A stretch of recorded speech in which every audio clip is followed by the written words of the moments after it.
Vous ne savez pas comment commencer un mémoire en droit? Vous ne savez pas ce qu'on attend de vous dans cet exercice qui représente la fin du Master 2? Eh bien, vous êtes sur la bonne vidéo. Bonjour à tous. Eh bien, je voulais faire une nouvelle série de vidéos sur le droit. Eh bien, j'ai fait mon mémoire en droit, le Master 2, je l'ai terminé. Eh bien, j'ai vu que je voulais peut-être partager mes astuces pour réaliser cet exercice qui est très difficile, mais qui prend du temps et qui est gratifiant à la fin. Liste. Donc, c'est parti. 1. Bien choisir sa discipline.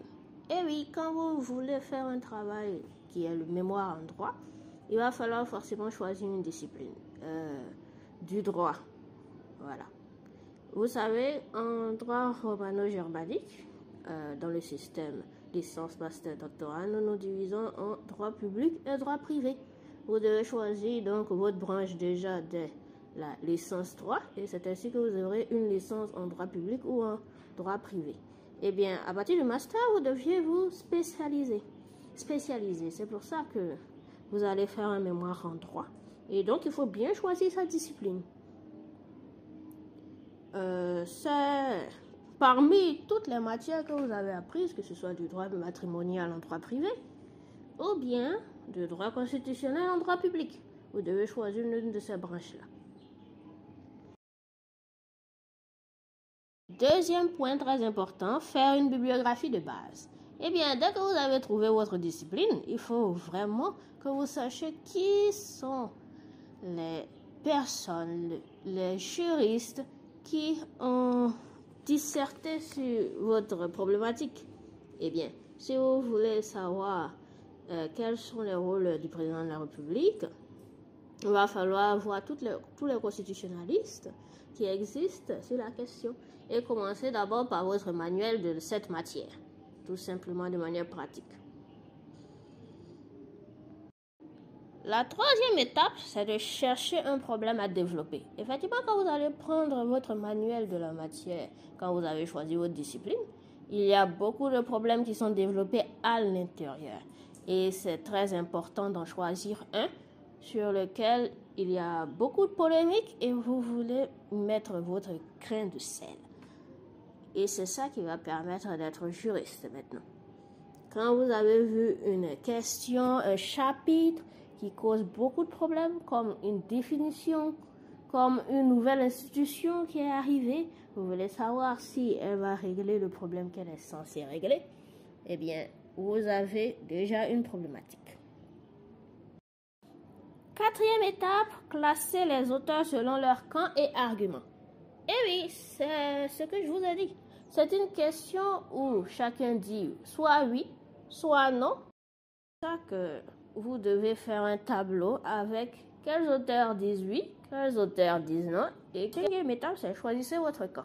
Oui, vous allez prendre en compte les arguments qui sont déjà existants chez les auteurs, mais vous allez aussi peut-être créer vos propres arguments à partir d'eux, parce que le mémoire, c'est une activité créatrice. Et c'est ça qui pose le problème à beaucoup de personnes. Parce que finalement, vous allez devoir donner votre avis de juriste sur une question. Et c'est ainsi qu'on va connaître votre pensée juridique. Assez difficile quand on est nouveau sur la question. C'est pour ça qu'il faut déjà se baser sur ce que les auteurs existants ont dit. Chacun donne son avis. Eh bien, vous choisissez votre camp.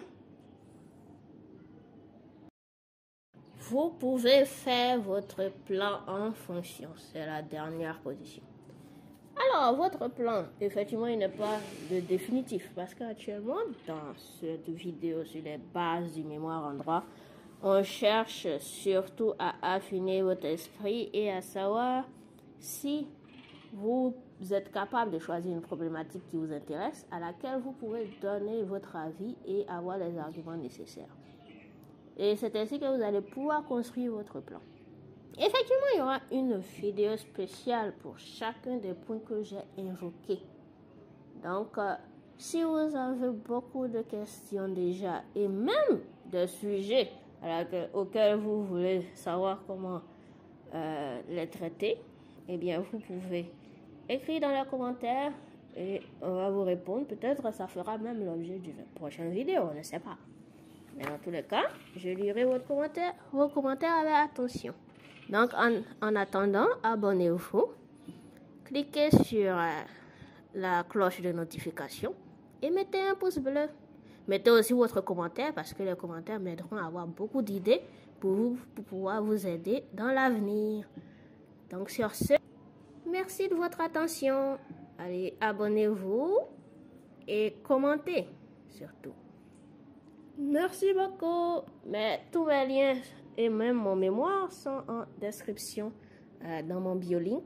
Donc, vous pouvez aller le voir et voir quels sont les éléments.